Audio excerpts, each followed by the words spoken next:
this episode, we're going to discuss whether there was a gender agenda during the Paris Olympics in the NPC YouTube channel. Agenda setting is the role of the news media in identifying major issues and topics and then them affecting their importance on the public agenda, McCones and Valenzuela 2021. Agenda planning is also a way of choosing which issues are the most important and are made to stand out for readers, such as the biggest headlines on a website or a newspaper. A frame is a central organised idea that helps the sender and receiver to make sense of the world. A frame also helps the way a piece of media can be portrayed. Gamson, 1989.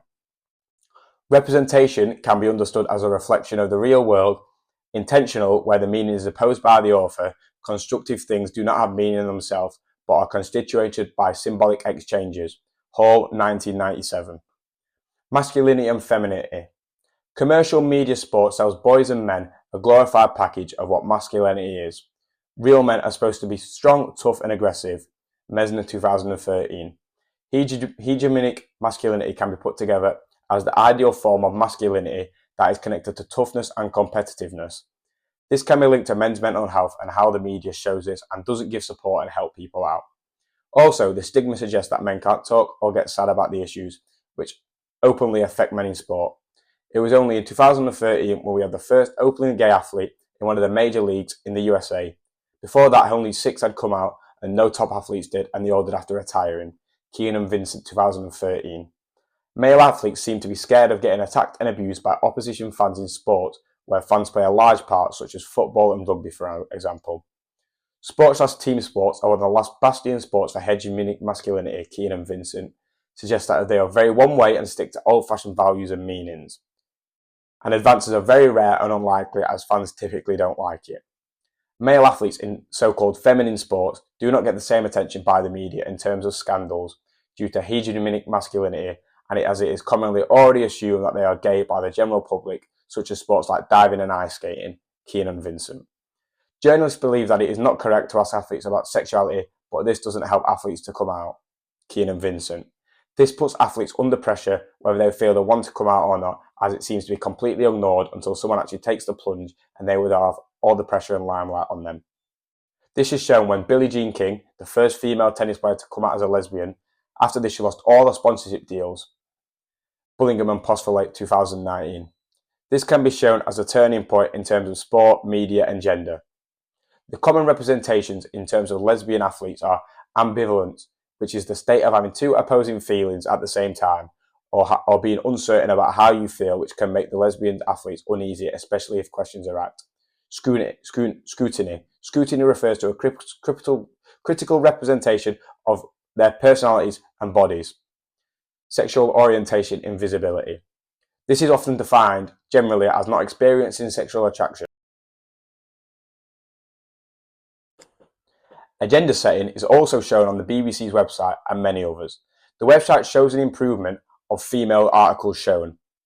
It also should be 50-50 and it will take quite a while to get there. On the BBC on the 27th of November 2023, there was 22% female stories. However, on the 18th of November 2024, there was a 27%. However, this shows there has been an improvement, but not a massive one. This is quite high compared to other similar websites, but this could potentially due to the BBC being a British corporation, and there's been a lot of talk about equality in Britain, which is also shown through equal play of men and women at Wimbledon. The Telegraph has had 11% of women's stories in both years, ESPN 0% in both, and then The Guardian was 5 in 2023 and 16 in 2024. And Bruce states that all of these are around the 5 to 10 mark, which is correct. 2 ways in which women are discriminated in sports. Gender marking. Women's sport always has women's in front of them. However, men's sport just says the sport. Appropriate femininity. Highlights physical and emotional characteristics that naturalize women. Compulsory heterosexuality is that media prefer straight women.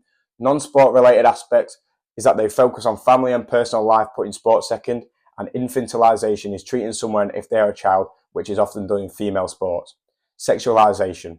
S. Ledecker, a skier, didn't wear makeup for her event because she didn't think she would win. She then won the event and did the press conference wearing goggles as she was worried about being judged. Sponsorship deals versus social media. Many female athletes will make more money from social media and promoting things on there, compared to the money/wages they make actually playing the sport. We are now going to discuss the data sets. In my opinion, after looking at the sets, most videos about females don't typically do very well unless they have a big name involved. On the NBC YouTube channel, I get a video titled US Women's 4x400 meter relay team awarded gold after near record breaking run, got 83,016 views. However, a very similar one about the men, US 4x400 meter relay team win gold on strength of anchor Rai Benjamin, got 2,130,335 views.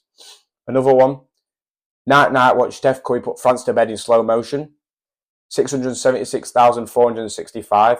However, one titled, watch a US women's basketball team get its golds after dramatic final, Paris Olympics, 154,752. There is a difference in titles between the men and women, as it seems like they're trying to make the female one sound more exciting so that it gets more views.